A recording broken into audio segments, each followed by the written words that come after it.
Hace casi 5 años Chile estalló. El Chile construido durante 30 años de democracia se fumó en una noche. Una noche de extrema violencia que generó secuelas propias de un terremoto.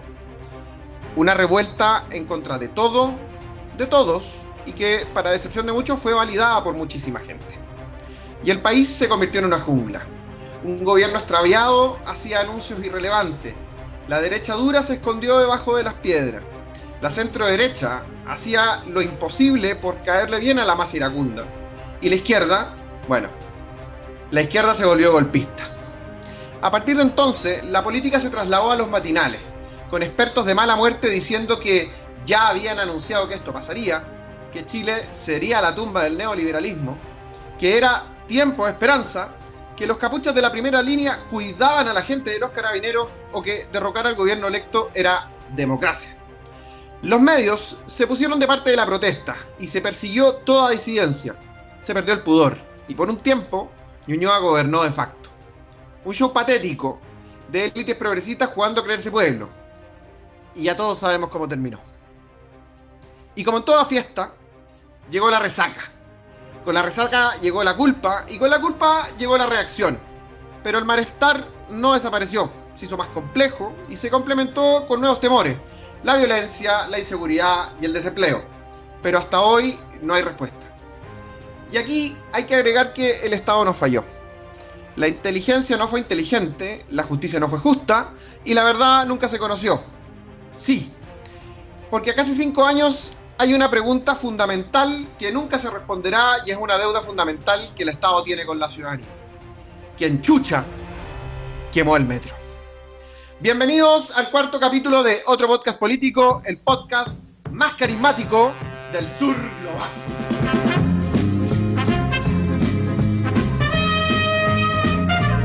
Sean todos bienvenidos a una nueva edición de otro podcast político, el programa más carismático del sur global, ahora por las plataformas de Libero, tanto en audio, que nos pueden escuchar por Spotify, como en YouTube, que nos pueden ver nuestros lindos rostros y nuestro extremo carisma a través de las plataformas de YouTube y obviamente en las redes sociales. Paso a presentar o a darle la bienvenida a nuestros queridísimos contertulios y parto por el último 10, el diplomático, el Timothy Chalamet de Macul. ¿Cómo te encuentras en esta jornada, Martín Baudel? ¿Qué tal, Juan Pedro, Rodrigo? Un gustazo estar acá con ustedes en este nuevo programa de Oktoberfest, pero social. Oye, ¿a quién fue alguna vez al Oktoberfest? Jamás. Pero inolvidable Guatón Salinas en el Oktoberfest. Bueno, yo jamás fui, por supuesto, porque era como en Calera de Tango. En Calera de Tango hacen como, no sé, un sábado en la tarde, domingo en la tarde hacen como 35 grados, weón. Y veis las fotos y veían puros guatones metaleros, metal de chela caliente, weón. No, yo nunca fui, weón. Además, yo no soy partidario como de esa gente como de chela artesanal, como, oye, pruébate esta IPA. Compadre, son todos iguales, o sea, dame una chela, dame... Digamos la verdad, la IPA es mala. Y mal, y yo, no sé, dame una Rubber Guard, pues, dame esa, ya. O dame una Cristal, sé que dame una Cristal, ya da lo mismo, ya. Pero no le dis color, oye, mire, y viste que ahora hay como un brote como de productores de cerveza artesanal. Como que, oye, estos cabros están haciendo su chela artesanal, weón, ahí. Sí, de los 40 le llaman. Camino a Casablanca, weón, tiene una lecera. Compadre, dame una Cristal helado, compadre, ya, chao. Pero salvo eso, todo bien, compadre. Un gustazo. ¿Y no tenís Fanta? Me gusta el Fan Shop, weón. Eso me gusta caleta la Fanta. Ya no hagamos más publicidad gratis. Bienvenido, Martín, a este 4º episodio. Y también saludamos a la persona más inteligente de este panel, el intelectual 75, probablemente la figura con más proyección, no solamente en esta parte del hemisferio, sino que ahora desde una nueva locación. ¿Cómo te encuentras, hermenéutico Rodrigo Pérez de Arce? Buena, amigos, ¿cómo están? Aquí instalándonos y aclimatándonos a esta nueva realidad, viviendo al revés, ¿no? Con varias horas de diferencia, con un clima que está bastante helado, a pesar de que en teoría estamos saliendo recién del verano. Y nada, yo quiero hacer una defensa de la cerveza artesanal, digamos, dentro dentro de todas las drogas que se pueden consumir para pasar la crisis de la mediana edad, es una bastante piola, weón.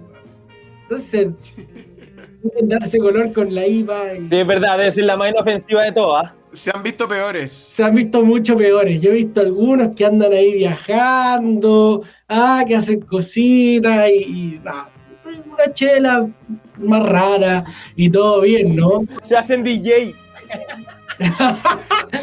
O empiezan a probar cositas nuevas. Así que tómense la chela con calma, no amigos, no hay problema. Aquí no jugamos. Bueno, y además de saludar a nuestros excelsos panelistas, hoy, la verdad es que hoy día tenemos un tema que creo que no solo trascendente, también es contingente, porque probablemente las secuelas de lo que ocurre a partir del 18 de octubre del 2019 se viven hasta hoy. Y para quienes nos escuchan de otras latitudes, tenemos que hacerles obviamente la aclaración de que el 18 de octubre pasaron cositas en Chile y que las repercusiones se viven hasta el día de hoy. Pero para ir empezando con este tema, no podríamos hacerlo de mejor forma que dándole el testimonio a la persona, vuelvo a la persona más inteligente de este panel, al Intelectuoso 35, porque vamos a hablar de las verdades del hermenéutico. ¿Qué tienes para contarnos hoy, Rodrigo Pérez Darce? Así es, Juan Pedro. Yo quería rescatar un par de historias asociadas al 18 de octubre. Justo antes de irme de Chile, me pegué una vuelta por el Museo del Estallido, ahora está en la Florida, lo cambiaron. Vi esta estatua gigante de fierro. Antes estaba en Bellavista, ¿cierto? Estaba en Bellavista, efectivamente, y se movió a la Florida. A un centro, un autodenominado centro contracultural en la Florida. Y hay, en fin, muchas cosas, mucho material. Está esta estatua gigante del perro negro, el matapaco. Entonces, nada, ¿qué es lo que me llamó la atención? Así muy cortito respecto de eso, que está presente toda una simbología, una estética, unos monos, unas pancartas, en fin, que representaban lo que es el estallido y que se ve hoy día súper lejano. Pero esa no es la historia que yo quería traer hoy día. Quería traer una historia de mentiras que tuvieron un impacto tremendo y que muestra la fragilidad del orden, por una parte, porque produjo mucho enojo y reacciones muy furibundas, pero al mismo tiempo lo rápido que se esparcían las noticias falsas. Y es el falso centro de tortura en Baquedano, ¿ya? ¿Cómo partió esto? Un estudiante llamado Nicolás Luer indicó mediante un audio que circuló profusamente por WhatsApp, fue a buscar un resguardo al final de unas escaleras que estaban en la zona de Baquedano, que era una antigua entrada a la estación. En ese momento se abre la puerta y es llevado a la fuerza a esos pasillos. Según su testimonio, detenido, recibe golpes con toallas mojadas. Producto de esto, habría tenido una luxación en su rodilla derecha, le rajaron la ropa.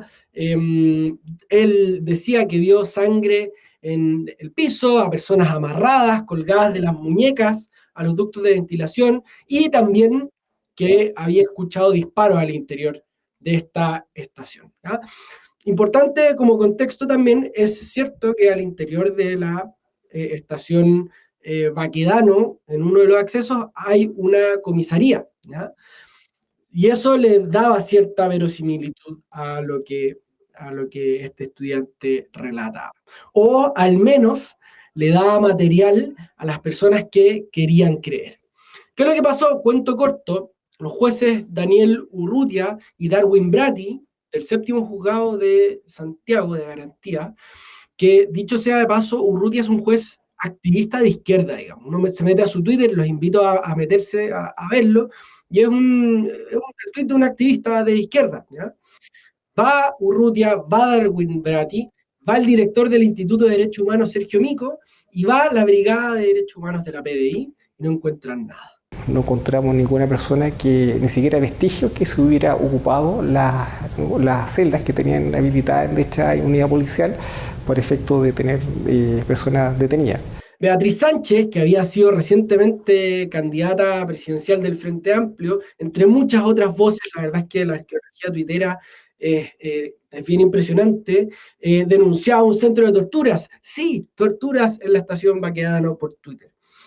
Y yo, revisando ahora, preparar el programa, ella se borró su Twitter, borró su cuenta, tiene una cuenta como embajadora en México, un puesto que le entregó la administración Boric, muy, muy cómodo, pero nunca borró este tweet, ¿no?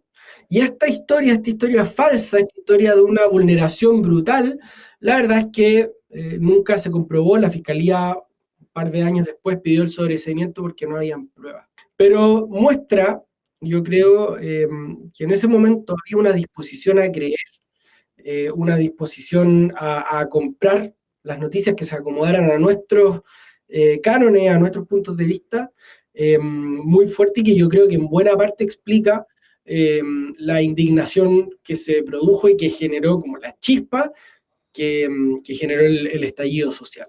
Yo creo que lo que dice da en el clavo, porque finalmente en el proceso como moralizador que vino con el estallido, en donde unos se creían los muy buenos, necesitaban que otros fueran los muy malos.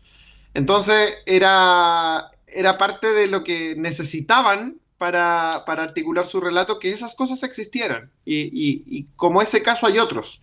Y además también nos dio a entender que todo lo que tiene que ver con el chequeo o con el establecimiento de la verdad es un proceso mucho más lento que el proceso de esparcimiento de eso, porque esa certeza jurídica no llegó hasta ya incluso varios años después del estallido. Sin duda, sin duda.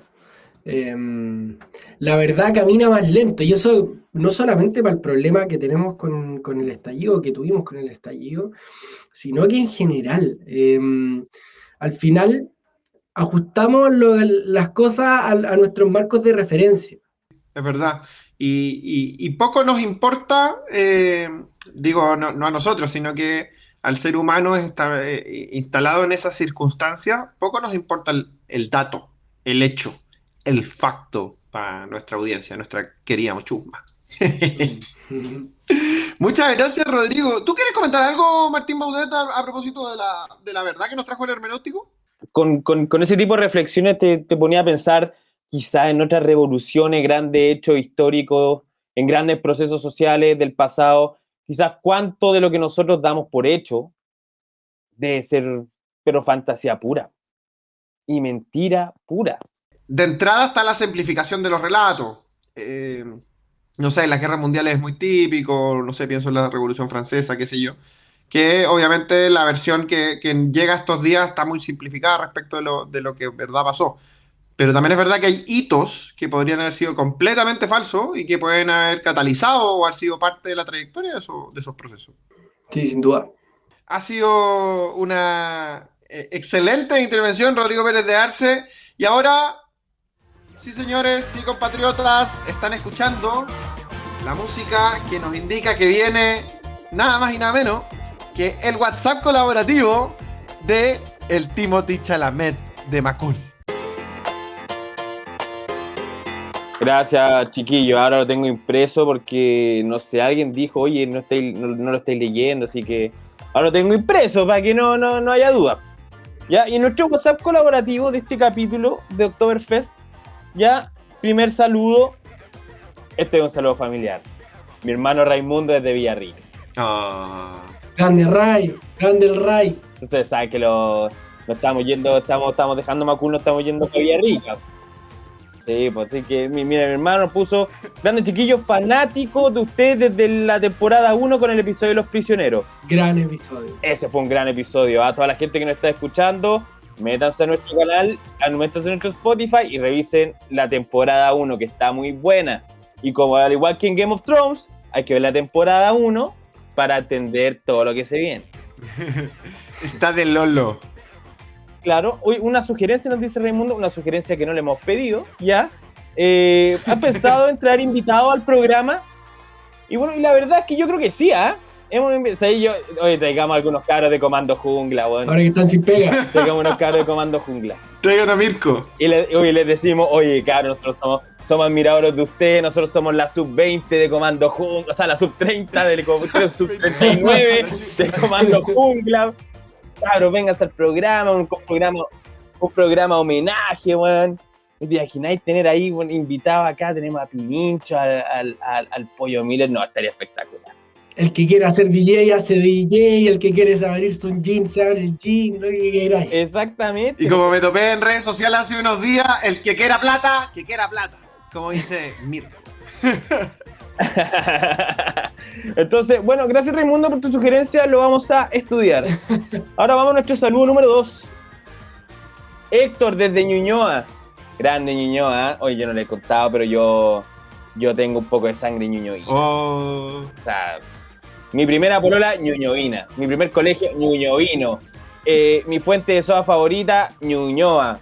Mi bar favorito en Ñuñoa. ¿Coincidencia? No lo creo. Hay una buena historia en Ñuñoa. Sí. En aquel restaurante.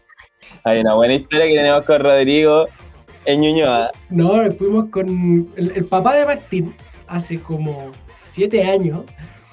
Nos invitó al estadio a ver un Colo-Colo Unión Española. Unión. Sí, un Colo-Colo Unión. Y yo ahí todo rubio, el único colocolino en la weá, y vamos, y toda la cuestión. Cuento corto, Colo-Colo le gana 3-1, 3-0 a la Unión, queda la cagá, y después el tío todo amargado, puta, todo. Y nos lleva a la fuente a comernos unos sándwiches y la cuestión. ¿Estamos hablando de la fuente suiza? Oye, la fuente suiza viene a arrasar. Y le digo, oiga tío, no tengo plata, no puedo pagar el sándwich.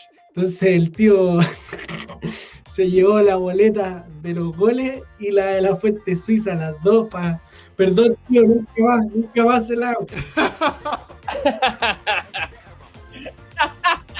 Pecados del Eterno. No le muestran esta weá. Sí, fue un buen fin de semana para Rorro ese. Fue un buen sábado, weón. Más no para los Baudet. De buena andanza ñuñoína. Y siguiendo con nuestros saludos, ya, Héctor desde Ñuñoa, compadrito, camino acá a la pega escuchando su programa. Viva el pueblo chileno trabajador. Oiga, ¿cuándo su Colo-Colo 73? De nuevo, nos están pidiendo fútbol. De nuevo, nos están pidiendo fútbol, ¿ah? Yo pedí ese capítulo. Así que, bueno, decirle a la gente que nos está escuchando que se viene. Lo tendremos en consideración para los próximos episodios. Y nuestro tercer saludo, que por supuesto no puede faltar, saludos de tierras internacionales. Más allá de la frontera. Más allá del hito tripartito de Bisbiri. Esteban desde México. ¡Qué grande Esteban! Hola chiquillos, saludos desde México. Oye, faltó que hicieran un programa del 18 de septiembre. Bien, acertado. Se nos fue. Ácido en la crítica. Acertado, ¿cómo estuvo el 18? Mi 18 estuvo bastante bueno, compadre. O sea, no tomé terremoto, que es un brebaje intomable. Pero bravo. Es una verdad hermenéutica de Rorro. O sea, compadre, a ti te gusta el terremoto, no te gusta el terremoto, te gusta la granadina y el helado de piña, compadre. O sea, eres un sujeto de riesgo de prediabetes, compadre. ¿Cómo hace un empolvado mejor, weón? Un chilenito. Hay tomado pipeño solo, compadre. O sea, no, es imposible, compadre. O sea, si te gusta lo dulce, claro, cómete un chilenito, weón. Cómaselo, pero no se lo jale. Segundo, nadie me dijo pariente, ni me trató de pariente, lo cual yo creo que es un gran avance civilizatorio nacional, porque no hay nada más desagradable que cruzar el viaducto del Mallego y después decir, buena pariente, oye pariente. Yo no soy tu pariente, compadre. No soy tu pariente y me voy a encargar que mi hijo no se case con los tuyos y no vamos a ser parientes nunca, compadre. No soy tu pariente. Hola, ¿cómo estás? Un gusto, estimado Martín. Ahora que... Pero basta, weón, basta. No, yo creo que está muy pavimentado. Ya, lo otro está bajando las cuecas de Entremares. Yo soy fan, güey. Yo soy fan. Dios mío, que son malas, compadre. Porque, weón, ¿hasta cuándo las mismas versiones de las mismas canciones que se renueven? Bien. Saludos entre mares. Voy a ser impopular. No, a mí ponme a los hermanos Campos, ya ponme esa música, pues eso, para mí el Trimari, que parece canción como desenlace de amor de teleserie, weón, basta, loco, por favor. Y lo cuarto, de mi buen 18, que aquí está un micro programa para Esteban desde México, es que no vi ninguna cueca brava, weón. Y me carga la cueca brava, no es ni cueca, me carga el outfit de la gente, las minas están vestidas como de meretrí, los weones están vestidos como ¿cómo se llama esto, weón? O son cafiche, o son guitarristas de Green Day, ¿cachai? Como camisa negra, corbata roja, weón. Pero ¿cómo se te ocurre esa mezcla, weón? Creo que te enseñó a vestirte, weón. ¿No? Eso, a mí me decís cueca brava, yo pienso como en Dioscoro Roja. Él me evoca, güey. Claro, pero oye, yo a Dioscoro Rojas cuando lo veo en la celebración anda con camisa blanca, pues, weón. Pero acá, ¿cómo va a ir a bailar una cueca con camisa negra y corbata roja, weón? Y las mujeres le ponen, así como unos encajes, weón, de como, no sé, yo soy más no sé, pues del guaso acampado. Soy más de los 4/4, de los guasos quincheros, usted sabe. No, me gustan los hermanos Campos y me gusta la música chilota. Héctor Paez, buena música, la del sur. Y ese es nuestro WhatsApp colaborativo, Juan Pedro Rodrigo. Bueno, muchas gracias, Martín. Ha sido un placer saludar a nuestra audiencia que hemos decidido llamar nuestra chusma querida, porque la verdad de las cosas es que todos los programas, en todas las circunstancias, recibimos siempre muchos comentarios de ustedes y la verdad de las cosas es que los abrazamos, los saludamos y obviamente los tenemos muy presentes en el desarrollo del programa. Pero la verdad las cosas es que tenemos que seguir avanzando. Tenemos un tema que es muy importante. Ya les íbamos contando en la editorial y también en las verdades del hermenéutico que esto se trata del estallido social. Se trata de lo que empieza a pasar en Chile a partir del 18 de octubre, cuando algo termina de existir y otra cosa nueva, que todavía nadie entiende muy bien qué es, empieza a nacer. Pero la verdad las cosas es que en el entorno o en el contexto del estallido hay una palabra que surgió mucho y que se repitió muy ácidamente, que fue la palabra bienestar, malestar. Y de eso nos viene a hablar nadie más y nada menos que el hermenéutico Rodrigo Pérez de Arce. ¿Qué puedes contarnos sobre el malestar, la violencia y el estallido? Sí, bueno, una de las cosas que me parecen necesarias para abordar el 18 de octubre, para entender lo que pasó ahí, o de las cosas que a mí más me molestan, es que se analiza solo una de las dimensiones y se omite todo lo demás. Yo creo que el 18 de octubre Chile no despertó, pero tampoco se puede entender ese proceso solo como una asonada violentista, como un golpe de Estado no tradicional contra el gobierno del entonces presidente Piñera. Quiero partir por una reflexión quizá más general. El 19 de octubre, el día siguiente, después de que se quemaran las primeras estaciones de metro, Chile debería haber despertado para la teoría pidiendo orden y mano dura. Y lo que pasó fue exactamente lo contrario. Y ese es un enigma. En esos días se dieron los actos de violencia callejera más graves desde la vuelta a la democracia, pero también las protestas más grandes de los últimos 30 años. No se había visto ni tanta violencia ni tanta movilización en muchísimos años. Y por eso me parece que estamos frente a un fenómeno profundamente complejo, no en el sentido de que sea complicado, sino que adentro hay muchas caras del mismo. No se puede interpretar fácilmente. Hace poco tiempo, hace un par de semanas, en un seminario que organizó la Universidad Diego Portales, Fernando Atria decía... Estaba celebrando, creo yo, las oportunidades que en ese momento se consideraba que se estaban abriendo. Quienes celebraban sabían que esas oportunidades se habían abierto, entre otras razones, porque había irrumpido este movimiento y había sido con violencia. Esta es probablemente la crisis más fuerte que hubo en la izquierda, la de que aquí había un momento revolucionario, el momento que todos estaban esperando para subvertir. El asalto a los cielos. Exactamente, y es una tesis súper transversal, no solo chilena, sino que afuera la mención que tú haces a España es muy, muy correcta, ¿no? Y esta idea de la violencia del momento revolucionario llevó a que muchos se rindieran. ¿ya?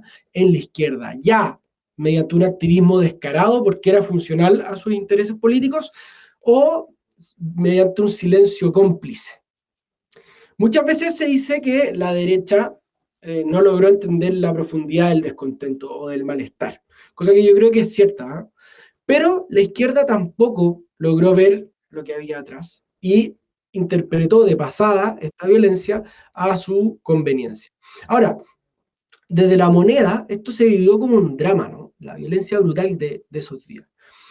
Jorge Selume, en su libro Tiempos Mejores, un libro sabroso, polémico, en fin, que ha sacado harta roncha al interior de quienes formaron parte del gobierno de Sebastián Piñera. En ese libro dice que la sede de gobierno estuvo a punto de caer, que fue cuestión de horas.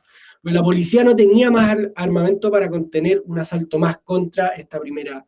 Que es lo mismo que dice Sergio Mico. Lo mismo que dice Sergio Mico, yo trabajé en ese momento en el Instituto de Derechos Humanos, es lo que te dice Gonzalo Blumen en su libro La Vuelta Larga, es una versión como bastante extendida, ¿no? Y que es palo para los que pensaban que esto se podía contener a punta de balazo, ¿no? Yo creo que eso es una idea súper descaminada. Pero yo creo que hay algo más hondo que tú mencionabas en tu primera intervención, Juan Pedro, que es que La Moneda no logró nunca dar con un tono adecuado a la crisis. Intentó de todo sin lograr conectar. Trató agendas sociales, mea culpa, mano dura, en fin. Muchas, incluso hubo un zigzagueo muy palpable en los primeros días. Piñera festejó la marcha el 25 de octubre. Entonces fue, en fin, yo creo que nunca lograron dar con el tono. Ahora, el estallido, yo creo, no fue simplemente una violencia nihilista, una violencia sin norte conocido. Obviamente habían grupos anarcos de izquierda que querían hacer tambalear o caer el orden, pero creo que había en el apoyo mayoritario de la ciudadanía a estas protestas una idea de un malestar extendido, difuso, pero real, ¿no? Y quiero, en esta segunda patita, el malestar, quiero dejar algo muy en claro, ¿no? Muchas veces se usó la idea de malestar para justificar la violencia. Es decir, dado que existían todas estas violencias estructurales, era posible romperlo o quemarlo todo. Y eso me parece que es una mentira, moldear la realidad. La típica coartada del diputado del Frente Amplio en el matinal era como, oye, pero eso es violencia. Ya, pero el sistema también es violento. Claro, y así se todo empataba. es violento, y en el fondo todo es violento y todo es abuso, y la verdad es que yo creo que eso no resiste mucho análisis. Ahora, hablar de malestar, ¿te vuelve una persona de izquierda? Yo creo que no, ¿ya? ¿Por qué? Porque hay muchas versiones del malestar. Una es la que es súper famosa, la del PNUD, que sacó un informe hace poco, ¿por qué nos cuesta tanto cambiar? A mí no me cierra completamente y de hecho, esta fue la tesis que le dio forma al segundo gobierno de Michelle Bachelet, ¿ya? La idea de este malestar, del abuso, y la verdad es que ese gobierno le fue bien como las pailas, no solo por el diagnóstico, sino por otras cosas, pero yo creo que había un problema de diagnóstico. Otra versión de la idea de malestar, metodológicamente, es la de tenemos que hablar de Chile. Yo creo que es recontra relevante mirar esos datos, ¿no? ¿Y qué es lo que yo creo? Que si observamos bien la realidad, a través de datos de encuesta, a través de estudios cualitativos, aparecen una serie de sensaciones súper negativas que pueden haber contribuido a que el 19 de octubre buena parte de la población chilena apoyara manifestaciones así de violentas, así de brutales, ¿no? Ojo, la encuesta CEP de diciembre del 2019, que se hace el trabajo de campo durante el estallido, muestra que muy poca gente participó en actos del estallido. En redes sociales participó un poco más, pero participó poco. Y sin embargo los apoya mayoritariamente, cerca del 70%, 60-70%. Y la misma encuesta CEP muestra que la población chilena desde julio del 2014 sentía que el país estaba estancado, que el país estaba achantado. Entonces yo me metí a buscar otros datos que nutrieran o que cambiaran esta percepción que aparecía. El CLAPEUC, por ejemplo, sacó datos... Factos. Sí, pues, sacar los factos. CLAPEUC sacó hace poco también un reporte sobre la productividad. desde al menos 2013, la productividad en Chile está estancada y es negativa, ¿ya? Si uno mira también la disminución de la inversión, la ralentización del crecimiento económico, o un mercado laboral con problemas, digamos, para poner en el ámbito económico. Segundo, la desconfianza en prácticamente todas las instituciones, las universidades, los partidos políticos, el Congreso, el Poder Judicial, Carabineros, las iglesias católicas y evangélicas, en fin, venía disminuyendo hace mucho tiempo, y incluye, ojo, a los medios de comunicación. Si a esto uno le suma un sistema político que después de una batería de reformas ha sido incapaz de resolver los problemas, y que ni siquiera la aparición de nuevas fuerzas políticas logró reencantar mayormente a la ciudadanía, la verdad es que tenemos un cuadro bastante negativo y bastante real, ¿ya? Estos problemas hoy día se han agravado. Tenemos problemas de seguridad, de migración, problemas que venían desde antes, como de educación, de pensiones y de salud, solo han aumentado en presión. Y no han encontrado una solución. No la iban a encontrar, ojo, en el proceso constituyente, pero tampoco lo encuentran hoy día en un sistema político que está entrampado, que está estancado y que pareciera ser que no se mueve y queda lo mismo quien gobierna. Entonces, ese malestar, que quizá no revienta con la espectacularidad del estallido, yo no vengo aquí a predicar que viene una movilización inmensa, pero sí, digamos, está juntando presión, de alguna manera está desacoplando a nuestra sociedad de su sistema político, y de manera muy grave. Muy interesante lo que dice Rodrigo. Yo me acuerdo que quizás el libro más interesante que yo leí en el contexto del estallido fue el de Alberto Mayol, que es alguien que viene trabajando el estallido, o sea, el malestar hace un montón de tiempo. Y él al estallido le denominó el Big Bang, porque es el nacimiento de todo, es algo que excede solamente las acciones que ocurren ahí, sino que empiezan a darse otras dinámicas, etc. Y la verdad de las cosas es que pandemia mediante, grupos nuevos que generan ilusión y luego decepción, procesos constitucionales fallidos mediante, Chile no ha tenido una forma de catalizar eso. Yo creo que eso también es responsabilidad de haber puesto siempre en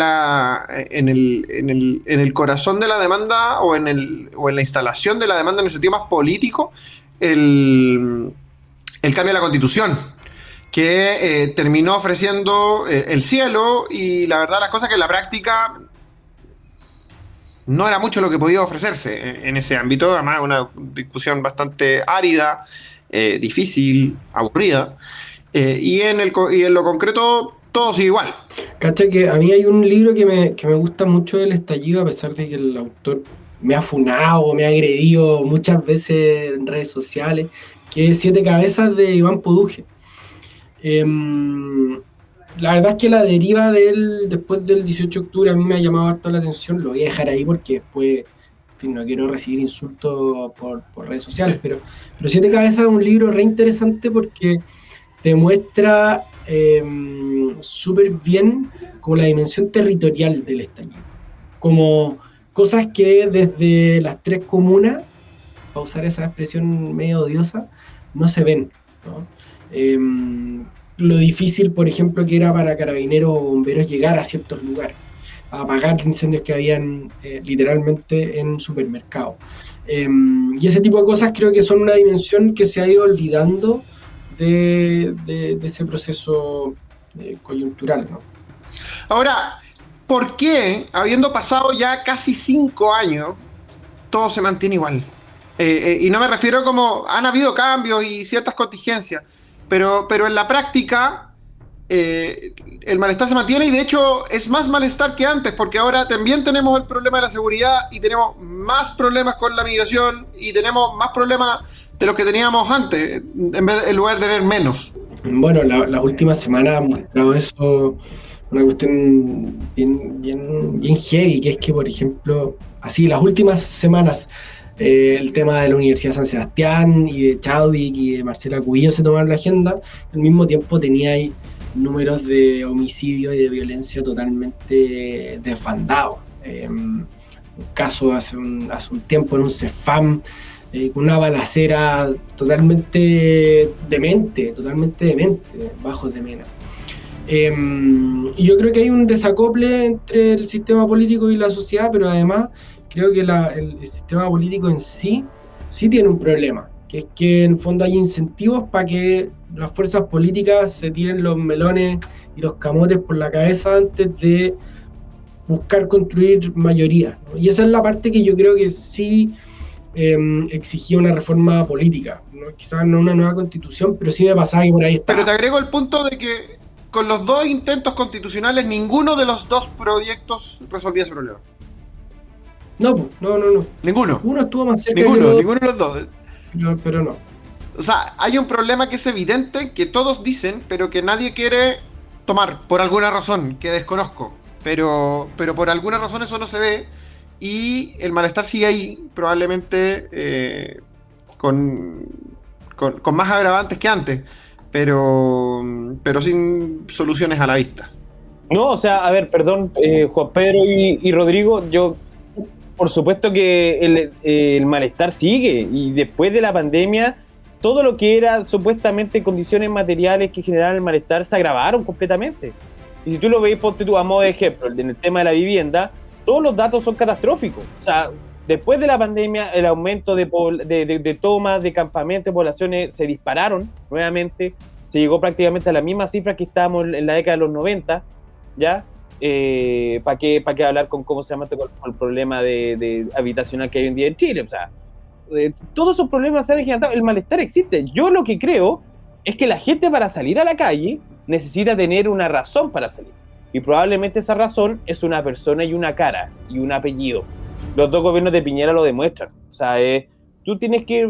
yo creo que la gente necesita un chispazo súper chico. O sea, si esto que está pasando, por ejemplo, a modo de ejemplo, en la San Sebastián, hubiese pasado el gobierno de Piñera, o sea, hubiesen salido todos los liceos, todas las universidades a marchar, y todos los profesores, y todo el gremio de profesores, y existe no sé qué, la educación y el negocio. O sea, hubiese quedado la grande. O sea, acá no ha pasado nada, porque tenía al presidente Boric a la cabeza del gobierno, y por otro lado, claro, tenía, por supuesto, lo que es el picaporte de la manifestación social importante, que es el Partido Comunista dentro del gobierno. Eso es verdad. El Partido Comunista tiene a la NEF, que la NEF todos los años, en vez de celebrar el aniversario, celebra como la marcha anual para ¿cómo se llama esto? Para el tema del reajuste. No, ya no marchan, pues. ¿Cachai? Entonces, al final lo que necesitáis es tener a alguien al frente por qué marchar. Claro, pero también es verdad que en los últimos años también se percibe una suerte de letargo en la sociedad chilena. Para decirlo muy en simple, hace 5 años atrás, o sea, 10 años atrás, era más o menos común ver manifestaciones. Ahora ya no sé si eso es que la rabia se va acumulando y generando más presión, o simplemente son dos fenómenos independientes. Pero creo que después de la pandemia, en lo práctico, salir a la calle se volvió menos usual. Sí, no, eso yo creo que también nos cambió mucho. Y yo también me imagino que todos estos como grupúsculos que son para Frente Amplio, más allá de la Prodignidad, también de decir, compadre, si nosotros salimos a generar protestas, y es este gobierno el que nos manda, ¿cómo se llama esto?, a decir, cabros, váyanse al colegio, va a quedar demasiado offside, ¿cachai? No es lo mismo que lo haga Raúl Figueroa a que lo haga, ¿cómo se llama esto?, un ministro de Educación militante del Partido Comunista, ¿ya? Yo creo que por ahí va también, o sea... Pero eso suponiendo una capilaridad, unas raíces del Frente Amplio, que yo la verdad soy escéptico de si las tiene. Es verdad que tradicionalmente han tenido llegadas en las federaciones más tradicionales, pero en los secundarios yo creo que ya no. Yo creo que en muchas federaciones de estudiantes ya no, bueno, las que existen y las que están activas ya tampoco. O sea, como que el deseo del chileno de manifestarse y organizarse pareciera ser más bajo que antes, a pesar de que podrían haber razones para que fuera más. Yo creo que no existe ese nexo, como decís tú, Juan Pedro. O sea, yo creo que el gobierno ya no tiene esos vínculos tan fuertes en el mundo estudiantil, pero sí tienen diálogos, ¿cachai? Y esa es la gran labor del Partido Comunista, que en el fondo el Partido Comunista genera las mesas de trabajo que desde la CUT, desde el Colegio de Profesores, en la cual se invitan a distintos grupos, grupúsculos escolares y universitarios a trabajar. Con los pocos actores que quedan. Claro, y son, ¿cómo se llama? Son grupos históricos que en el fondo se elevan como condicionantes para la participación estudiantil, multiestamental, etcétera, etcétera. Ahora yo metería una base extra, que es que el funcionamiento de un movimiento de protesta es súper misterioso. Como que Chile está razonablemente tranquilo en esas semanas de octubre del 2019. Y de repente aparecen un par de declaraciones, aparecen un par de salidas muy, muy desafortunadas, aparece una protesta, una ocasión muy clara, aparecen unos rostros y queda la cagada. Entonces, como es cierto, yo creo que la disposición a manifestarse ha disminuido súper severamente y de hecho estamos como en un momento anti o contra revolucionario en algún sentido, y todo Chile pide orden y todo Chile pide seguridad, pero cuidado, porque estas cosas se desencadenan de manera muy misteriosa. Bueno, y te agrego también que hoy día pareciera que hay dos ejes compitiendo a nivel político en Chile. Está el eje de la seguridad, el gobierno lo hace mal y necesitamos resolver ese problema. Y está el eje que impulsa el gobierno, que es la élite se aprovechan de la gente, el pueblo necesita, ¿cómo se llama?, que se haga justicia, el abuso, etcétera. Como que pareciera que estos son los dos marcos en los que se están configurando oficialismo y oposición, sin que nadie sea capaz de un poco conciliarlos. Claro, eso es muy cierto, esa interpretación como de cambios con estabilidad también, yo lo había leído.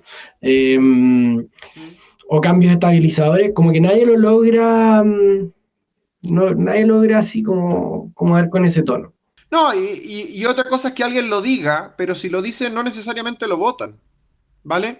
Porque pienso en que se sale del primer proceso constitucional, se gana el rechazo y la gente no encontró nada mejor que votar a el partido que estaba más a la derecha en el siguiente proceso constitucional. Entonces, la verdad es que tampoco hay una suerte de coherencia en el actuar de la ciudadanía a nivel electoral, entonces tampoco es muy fácil seguir una línea. Claro, claro. Pero bueno, ya va siendo tiempo de que avancemos. Muchas gracias, Rodrigo. Y la verdad también es que queremos transmitirles hoy día una cosa que creemos que es muy importante, y es que durante el tiempo del estallido nos llenamos de diagnósticos.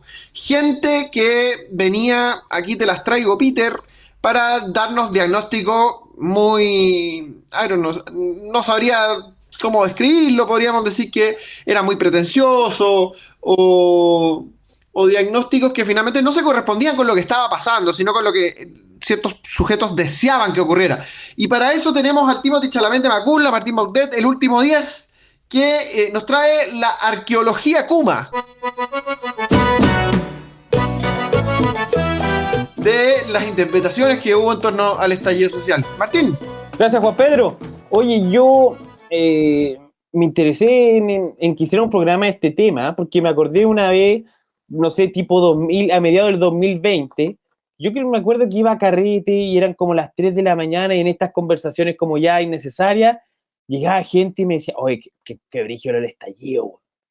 Qué heavy, güey. La violencia, wow, sí. Y llegaron un par de caros que me decían, ¿sabes qué? Porque justo también en paralelo había empezado las protestas en Estados Unidos por el tema de Black Lives Matter. ¿Se acuerdan? ¿Ya? Y decía, y un buen me dijo como, es que ¿sabes qué, weón? Yo creo que el Guasón, el Joker, la película del Joker está cambiando la mentalidad de la gente, weón. Y yo decía, pero ¿cómo se te ocurre, weón?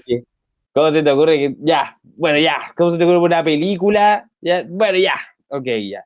Y bueno, yo no les podía decir que en el fondo esto es ¿cómo se llama? Esto es un hecho más recurrente de lo común, ¿ya? Esto es algo que es parte de la historia de los estados, o sea, este tipo de violencia en Estados Unidos pasó después del Joker, no, ha pasado muchas veces antes. Y pasó a modo de ejemplo el año 92 cuando la policía de Los Ángeles mató a Rodney King, ¿ya? Que pasó exactamente lo mismo y Los Ángeles fue prácticamente destrozada. O sea, hay documentales en YouTube para que puedan ver al respecto. O sea, esto es parte del pueblo, y el pueblo chileno también ha generado este tipo de manifestaciones.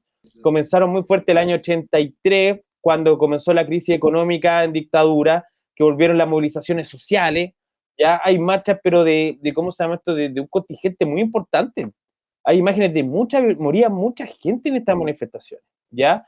Y bueno, también hubo en la década del 50, 40, etcétera, etcétera, etcétera. Pero esta, del 2019, tiene una particularidad. Es que existían redes sociales, existía Twitter y otro tipo de cosas. Y acá ya tengo una especie de esquema de arqueólogo en el cual rescaté momentos memorables de esos tiempos. Y por ejemplo, lo tengo dividido, primero artistas. Dale. Y yo para artistas, yo quiero decirle a toda la gente que nos está escuchando que por favor vean el Festival de Viña del año 2020. Es espectacular. Es heavy. Es otro país.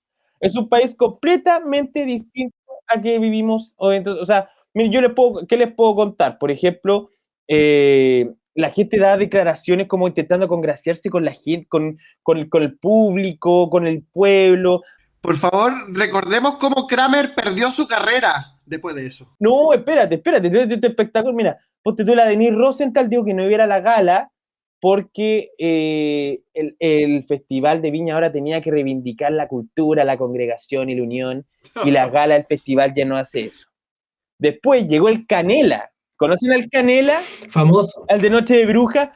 El mismísimo. El mismísimo Canela. Mira lo que dijo. Solo me presentaré en el festival si representa el verdadero sentir del pueblo y no se usa como un calmante o aspirina social. Cáchate el concepto, weón. Este weón estudió historia conceptual en Alemania con Koselleck, weón. Aspirina social. Cáchate, ahí quedaste rorro, ¿ah? Ahí quedaste rorro. Para vos, Koselleck. Y después viene, ¿cómo se llama esto? La rutina del humor. La rutina del humor es espectacular porque ese año tuvimos a Fusión Humor, Pedro Ruminot, Stefan Kramer, Ernesto Belloni, Paul Vázquez, el Flaco y a la Javiera Contador. Ay, ¿te acordáis de lo de Ernesto Belloni? Que todo el mundo estaba nervioso antes de que hablara porque era como Checopete, era sí. crónica de una funa anunciada y llegó a pedir perdón. Llegó a pedir perdón y el weón se mandó media botella de pisco como para relajarse, weón. Y fue impresionante porque fue como para entrar por el calor, después se desfunó y después para sacar unos chistes tiró al poeta. Después salió Ponte de Fusión Humor en unos cabros que fueron disfrazados de no sé qué, le dieron gracias a la primera línea, no sé cuántito. Después salió Pedro Ruminot y Pedro Ruminot estuvo 10 minutos pegando la piñera de entrada. De una. ¡Pa! Sin contar ni un chiste. Pegando la piñera. ¡Pa, pa, pa! Y después viene Kramer. Ya, pero déjame hacer el matiz de que Pedro Ruminot siempre ha sido así. El resto, yo creo que uno de los que menos respeta en este tipo de circunstancias son la gente que por la moda empieza. Denise Rosenthal, po. O sea, Denise Rosenthal no puede ser más cuica. No podís ser más cuica. Es que no podís ser más cuica. Denise Rosenthal. Y no, que el pueblo. Claro, entonces, y después viene Kramer, y Kramer fue espectacular porque está, bueno, tú sabes que no podemos nombrar mucho de Kramer porque Kramer parece que tiene una política como de derechos de autor, que yo creo que si lo nombramos 4 veces en este programa nos van a... Pum. Aparece, como La Llorona. Si lo mencionáis 4 veces en el espejo a las 12 de la noche. Bueno, estamos hablando de la película Kramer versus Kramer. La película que no es de él. Y bueno, de hecho su show no está entero en YouTube. El único show que no está en ¿cómo se llama este el canal del Festival de Viña? Hoy estamos hablando de Claudio Hernández Kramer, el jefe de barra de los de abajo. Los de abajo, exactamente. Alto dirigente de la escuelita de los de abajo. Y... De la escuelita de los de abajo. Oye, podríamos hacer un capítulo de la escuelita de los de abajo, weón. Sí, por favor.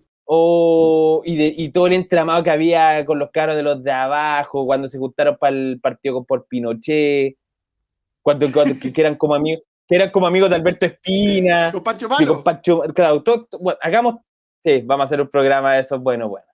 Y bueno, y ahí Kramer da unos 10 minutos que por supuesto que una ridiculez, o sea, no vamos a decir las palabras porque los derechos de autor nos va a matar, yo creo, pero revísenla, está en YouTube. Y es francamente impresionante. Igual se tira un buen chiste al final.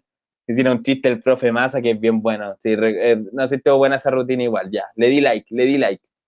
Y después, bueno, llegó el Flaco Paul Vázquez, llegó una polera con un ojo ensangrentado, no sé si se acuerdan, con un show muy fome, que la gente se reía como por pena. Y después, no sé, pues, llegó la Javiera Contador, que partió su rutina pidiendo perdón por ir al supermercado con sus hijos y pasarlo bien. ¿Cómo? Pidió perdón por eso porque dijo que ahora lo que había que hacer era ir al almacén. Hay que comprar el almacén de la esquina. Bueno, así empezó, loco. O sea, pura estupidez, weón. O sea, fue el festival de la estupidez. Bueno, después salió la Mon Laferte bailando Cueca Brava con la Francisca Valenzuela y los par de gritos y que Chile mutilan, etc, etc. Y bueno, pero aparte de eso, el contexto es que en Viña estaba la grande, ¿eh? Sí. En Centro de Viña estaba la grande, o sea, el Hotel O'Higgins estaba pero destrozado. Para quienes nos escuchan en el extranjero, tienen que saber que el Hotel O'Higgins fue el hotel tradicional donde se alojaban los artistas del Festival de Viña. Luis Miguel, bueno, todas las grandes estrellas se alojaron en el Hotel O'Higgins. El Hotel O'Higgins fue saqueado. No, fue un desquiciamiento muy grande. Por favor, lo invito a revisar esa edición del Festival de Viña, era otro Chile. Pero no se quedó atrás también el mundo del fútbol. ¿Cómo olvidar el mundo del fútbol? Por supuesto, ustedes saben que en el fútbol también hay gente que se quiere congraciar, po. Uno no podía ir al estadio sin que cantaran la canción contra Piñera. Claro, o sea, ¿te acordás que Igor Lichnowsky como que sacó una aclaración, un video y dijo como Jesús estaría en las marchas? Como que te pasa, hermanito en Cristo, yo sé que, ya, bueno, ya. Saludo a Igor Lichnowsky, saludo, hermanito en Cristo, ¿ya? Y no sé, pues bueno, había el gráfico, ese pasquín del gráfico hizo como un once ideal del pueblo. Como con la gente que estaba comprometida con la causa social y con el malestar. Por ejemplo, estaba este es el once del pueblo, según el gráfico. Matías Cano, el arquero de Coquimbo, el que era militante del Partido Comunista, ¿se acuerdan? Color, mucho color. ¿Se acuerdan de ese que se creía guerrillero? Las camisetas que ocupaba. Claro, exactamente. En la línea de atrás, Benjamín Vidal, Tomás Galdame, Lucas Domínguez, ese sí que es zorrón. Mario Larena, ¿cachai? Esa es la línea de defensa de la gente, porque estos cabros marchan. Y después, el medio campo, tenía ya a Carmona, que iba a marchar, y a Ignacio Saavedra. ¿Te acordás que Ignacio Saavedra en las fotos oficiales del plantel se tapaba el ojo? Y salía a marchar encapuchado. ¿Te acordás? Y yo le decía a mis amigos de la Católica que son de izquierda, porque existen caletas de buenas que son hinchas de la Católica y son de izquierda. Compadre, que bacán lo de Ignacio Saavedra, pero ¿cuándo se va a tirar un pase entre líneas? ¿Cuándo va a habilitar un delantero? Porque bueno, ese cabro te lo vendían como el futuro del mediocampo chileno, el compadre, mucho despliegue, mucho cabezazo, mucho hombro. Bueno, es incapaz de darte un pase filtrado. Incapaz, pero es incapaz, güey. Pero de todas maneras igual le tenemos cariño, ¿eh? Y de delanteros, cáchate los delanteros del once del pueblo. Iván Morales,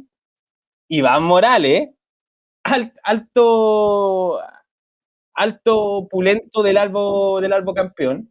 Isaac Díaz, Torito de Fresia, y Andrés Vilche, también de Colo Colo. Cáchate, weón. Ese era el once del pueblo, gente comprometida, weón. Y lo demás, y me da risa porque esta gente del gráfico como no sabe que el fútbol debe ser el deporte más facho de la humanidad. Como que todos los futbolistas son fachos, weón. Como todos, o sea, no. O sea, es que el mejor, o sea... Partiendo con José Barcelo. O sea, apartado José, o sea, no le pregunté a Elías Figueroa qué vota, pues. ¿O qué votó? No podí, tenés que decirle, don Elías, usted el patrón, o el gol iluminado ahí con el Inter de Porto Alegre, no le vaya a preguntar lo que vota, pues. O sea, no le vaya a preguntar lo que votó para la segunda convención, pues. ¿Cachai? No, un saludo a don Elías Figueroa Brander, mi ídolo. Mi ídolo, porque yo soy guandarino, no tú. Sí, pero Elías es de selección, sí, Elías es transversal. Sí, pero es ante todo guandarino. Elías es transversal. Pero todo esto del contexto de que el fútbol chileno estaba completamente destrozado. O sea, se suspendieron el 80% de los partidos. La 1 bajó. La 1 descendió. A Wander le quitaron el ascenso. Le regalaron la categoría a estos hueones. No, pero lo logramos igual. Pero presión mediante. Bueno, pero hay que pelearla. No, nada. Acuérdense que estaban los cabros de la banda del Pitillo haciéndose como los lindos, como Alexis, foto en Instagram. Así como, esto es lo que queremos, paz para Chile, la marcha el 25 de octubre. Gary Medel, la misma. Publica foto de su torso desnudo. Por su torso desnudo, bailando con cosas, Oliver y Atom. ¿Y cuál es el otro? El capitán Claudio Bravo también, siempre muy, muy elocuente, muy... Dirían ahora medio amarillo. ¿Se acuerdan que está la campaña del Perkin? Está la del Perkin y Charles Aranguis presidente, ¿te acordáis, weón? No, esta gente estaba completamente... Este país estuvo a punto de irse por el barranco, weón. La verdad, llegó un momento en el que era todo más o menos desquiciado, ¿ah? Pero porque el debate estaba cerrado, hacer cualquier matiz. Ah, es que tú no tenías esperanza. ¿Y por qué no tenías esperanza? Ah, ya, pues ten esperanza. ¿Quién no tenía esperanza? ¿Vos sois fascista? ¿Te gusta el Pinochet? ¿Cachai? Como... Chile despertó, amigos. Claro, no, una locura. Despierta tú también. Chile despertó. Y ponte tú, ¿no? Y la consagración del fútbol chileno, el lienzo pegado en el GAM, perdimos mucho tiempo peleando entre nosotros. Qué espectacular ese lienzo, güey. Para posteriormente seguir peleándose entre ellos. Ese lienzo tiene que estar, ¿cómo se llama esto? Con ese minimus, en esa capilla que hay debajo de la moneda, donde hay, ¿cómo se llama esto? Como placas para O'Higgins, están como los restos de Carré. Tienen que poner esa placa ahí, güey. Te digo que yo cuando vi esa cuestión dije, el que hizo esto nunca ha ido al estadio. Y lo sigo pensando. Los 3 meses están en San Gregorio agarrándose a balazos, no sé, como la facción Junior de los suiciditas contra, ¿cómo se llama esto? Contra los cabros. Con los pinrep. Bueno, impresionante los suiciditas, güey. Yo era chico y estaban los suicidas, y después salieron, y después yo estaba en la universidad y salieron los suiciditas, güey. Que eran como los sobrinos chicos, que son los que te colgaban en Ezequiel Fernández, güey. ¿Y te acordáis que en el Chile neoliberal se puso de moda que todo lo que empezaban D en el estadio le ponían THE? Entonces yo creo que se llaman los desastres y se llaman desastres. Bien, pues. Resabios del Chile neoliberal, ¿ah? Y me da mucha risa, había un lienzo en el Monumental, uno que se llama Marcianini, y había como un marciano fumándose un porro, güey. Era un marciano más feo que el... Entonces... Buenos tiempos, ¿ah? Buenos tiempos. Y bueno, y para cerrar, acuérdense que hubo gente que se puso los pantalones, ¿ah? Por ejemplo, Marcelo Díaz. Marcelo Díaz pidió por Twitter que respetaran el trabajo que estaba haciendo militares. Le reventaron Twitter y lo tuvo que cerrar. Cáchate, ¿eh? Bandido nunca sapo, pero no me olvido de ti, sapo, pero te pusiste los pantalones, compadre. Yo creo que eso es reflejo de lo que pasaba, es decir, cualquier persona que daba su opinión se le caía una bola de gente, y además amenazas de muerte, violencia, de verdad, ¿cachai? No era chistoso, no era simplemente una crítica. Cero chistoso. Y a eso te quiero complementar también con el tremendo problema de que todos se creían inteligentes, ¿cachai? Entonces... decía cualquier cosa con la que estuviera en desacuerdo y era ahueonado, ¿cachai? Era ahueonado, era malo y además era vendido. Y además había gente con una actitud moral como, sé que weón, me paro de la mesa, no hablo con weones como vos, o este weón, yo no comparto, weón, espacio con este weón, con este fascista, weón. Nuestra diferencia no es política, es moral. Es moral, claro. Entonces, vivimos una espiral de acuérdate la anécdota, weón, ¿te acuerdan de la payasito, weón? La Mimo. Ah. La Mimo, había como de repente video como de los caídos, y nunca te olvidaremos, y de repente salió como una payasito, weón, que parece que secuestraron y nadie nunca más vio. Esa historia es terrible y triste. Fue muy, muy triste porque era una chica con problemas de salud mental súper serios que terminó suicidándose. Y el estallido la utilizó como para decir, no estamos todos, falta la Mimo.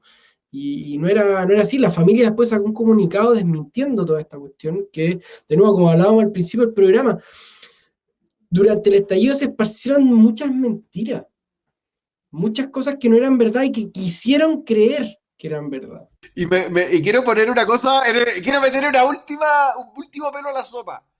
Carol Dance. Bueno. ¿Qué diablo qué culpa tenía Carol Dance? Toda, po. No, era muy bueno. En la Chile había un mural que decía, no sé cómo sea el verbo, CH Carol Dance. ¿Ya? Y después en la muralla que seguía en la Chile, decía CH Boric Dance. ¿Pero te acordás que los weón que eran amarillos? Así es. Oye, que... Y bueno, ¿qué otras anécdotas tengo? ¿Se acuerdan o sea, falsa anécdota? La del estudiante de la Católica Sí, que fue violado por sí. carabineros.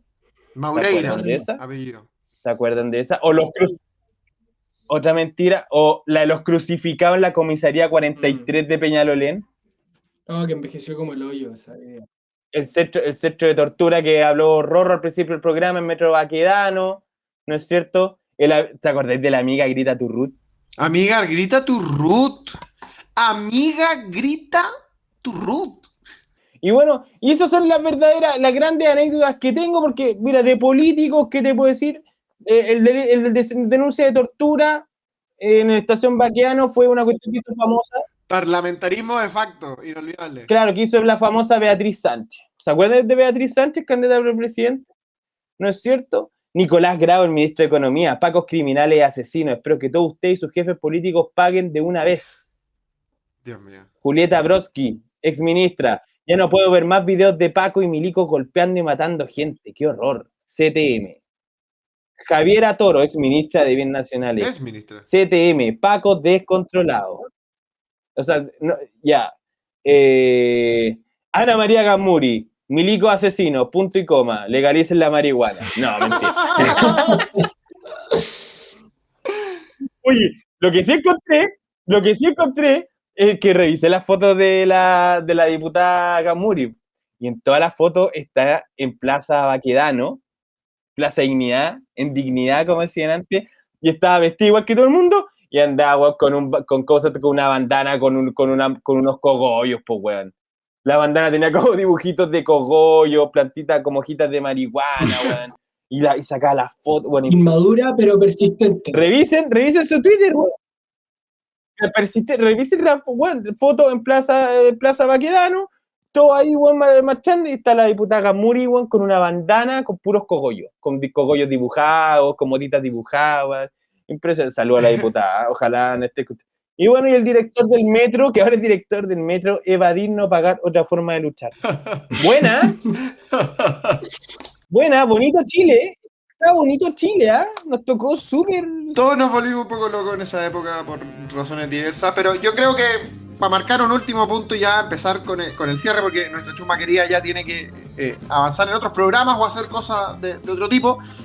Yo creo que la violencia no nos es indiferente. Creo que la violencia que vivimos en esos días obviamente alteró emociones y a algunos los exaltó y a otros los desmovilizó, lo que generó un desajuste demasiado grande que no era sustentable en el tiempo. Es decir, Chile no había tenido tantos revolucionarios nunca y la verdad la cosa es que no era razonable pensar que se mantuviera tanto tiempo así.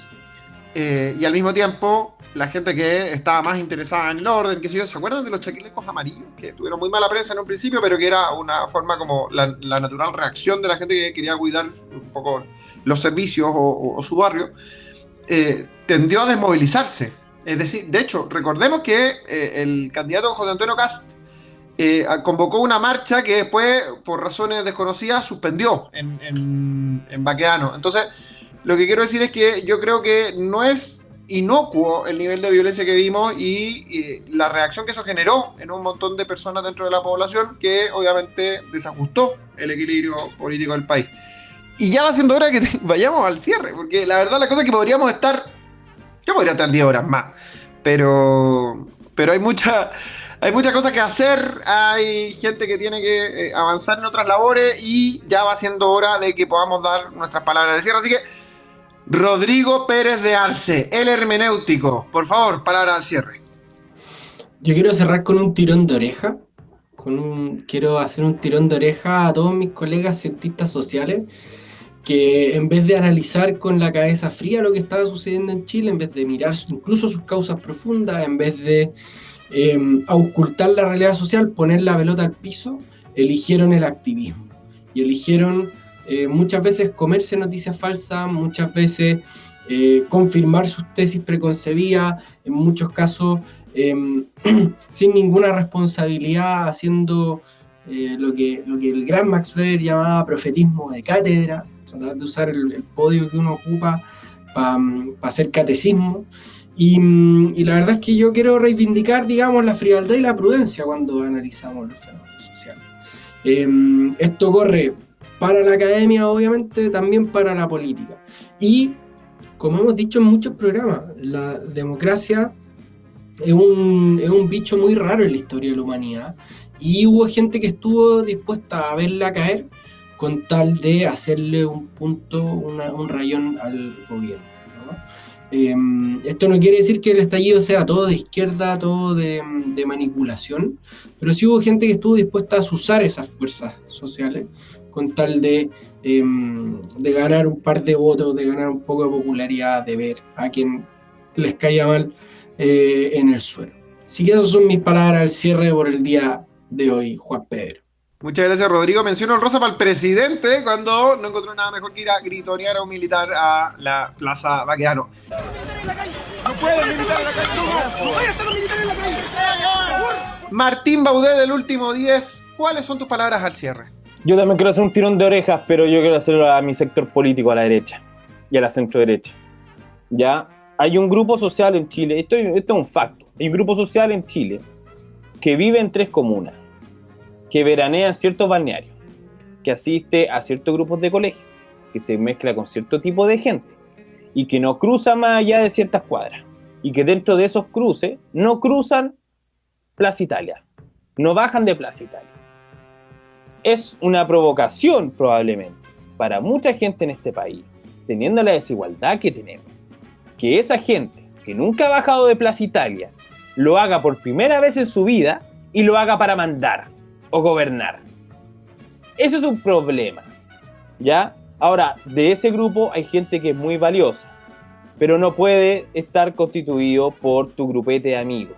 Hay que seleccionar bien, hay que buscar bien, hay gente preparada en todas las clases sociales, hay que intentar, para un futuro gobierno yo creo que va a ser de oposición, a la hora de nombrar personas, tiene que haber una variedad importante.